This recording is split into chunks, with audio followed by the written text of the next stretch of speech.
blind lawyer, a kingpin of crime, a man that has incredible anger issues that turns him into a giant green guy, must be Marvel from the past. This is the trial of the Incredible Hulk.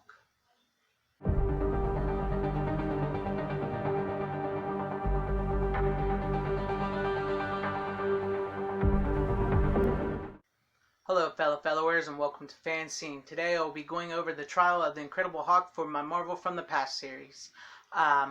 This movie, much like the previous Incredible Hulk was a TV movie. In the last movie they introduced Thor. In this movie they introduced the blind lawyer Matt Murdock, Daredevil, and also the kingpin of crime Wilson Fisk. This movie, in my opinion, is not quite as good as the one with Thor, which was The Return of the Incredible Hulk, but still, nonetheless, it was a decent TV movie for this day, which I believe aired in 1989. So, let's get into it. Dr. David Banner has been traveling the lonely road as he always does, moving from city to city, town to town, trying to find his way and avoid anger issues so he does not turn into the Hulk. He makes his way into this city, and unbeknownst to him, there is a kingpin of crime, Wilson Fisk, and he's running a shadowy crime organization in this city, and the city is also being protected by a masked vigilante hero known as the Daredevil.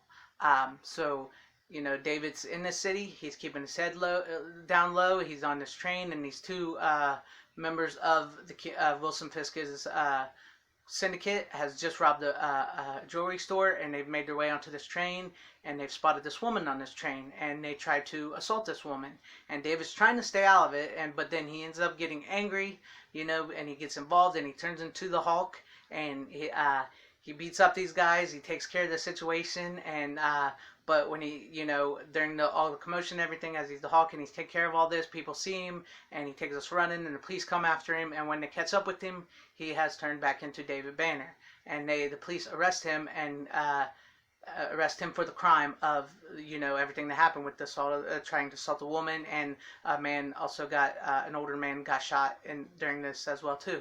So they arrest him for this and take him to prison. Matt Murdock is a defense attorney who takes on David's case and believes in his innocence, and goes to talk to David, and David doesn't want to be defended. You know, he's just trying to, you know, thought maybe, you know, prison could be the best place for him, and for so he can avoid stress, which we all know that's not true.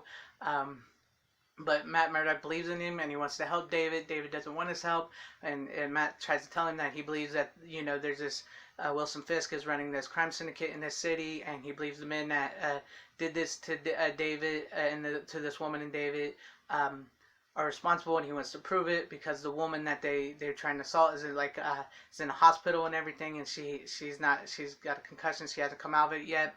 So David doesn't believe that he can be helped any. And so, you know, he kind of tries to brush him off, turn him away. And so later that night, when David is in his prison cell and he's asleep, he starts to dream about being on trial and what it can do to him. And, you know, he's getting badgered on the witness stand in his dream and everything. And he starts getting angry, and he becomes the Hulk, and he starts wrecking, you know, the courtroom and everything. And we also get a cameo from Stan the Man Lee in this. He's one of the jurors in the juror box, which is pretty cool. And you know, and then David in his dream state starts to get more stressed and aggravated by what he's dreaming as becoming the Hulk, so he becomes the Hulk in his prison cell. And you know, and he ends up busting out of prison and taking off. And then Matt Murdock, he hears about this, and so he goes to find David, and he ends up fighting David in a seedy part of town, and he, you know, he gets him to come back to his apartment with him, and he tries to explain to David, you know, who he is, that he's the Daredevil, and what he can do, and how his senses are heightened, and what happened to him, and how he became this, and you know, why he protects the city. And David kind of doesn't believe him in everything, but you know, he sticks around with him, and the woman that was assaulted on the train ends up getting kidnapped by the Fisk's crew, so that she cannot testify and bring down, you know, these men and everything, and everything and all that as well. And so Daredevil has a inside informant on the police force, and he gets this tip about it, and so he goes to it, but it turns out the tip was false, and it was a plan, and these men basically jump Daredevil, and they attack him, and he gets beat pretty bad, and then David finds out about this, and he goes there, and he ends up turning into the Hulk, and he saves Daredevil, and and that's when he finally believes Matt Murdock, and then as he's changing back into David Banner, that Matt's rubbing his face, and he can feel, and he sees everything. He can feel by touching his face who the Hulk is and what David is, and why why he is the way he is. And so David, his faith is restored after this, after witnessing what Matt Murdock can do as Daredevil and everything. And but Matt Murdock's confidence is a little shaken. So this happens, and meanwhile Wilson Fisk is trying to gather all the crime people together and make his empire stronger. And he's got the woman. Matt starts to retrain his body, get back out there, and him and David, not the Hulk, go in and they save the girl. Daredevil gets in some fights, he does some moves. The Hulk, unfortunately, does not show up in the final battle of this movie, which is a little bit of a bummer, a little bit of a downside. And they bring down Fisk's organization, but Fisk and his assistant get away, and they kind of set that up as if they was going to continue for the series. And David and Matt are back at his apartment. The day is saved. David has a little more faith restored to him, and they part ways. David goes on his way, and Matt stays at his law firm, and he has they're not supposed to be Foggy and Karen, but they're basically Foggy and Karen, in his law firm.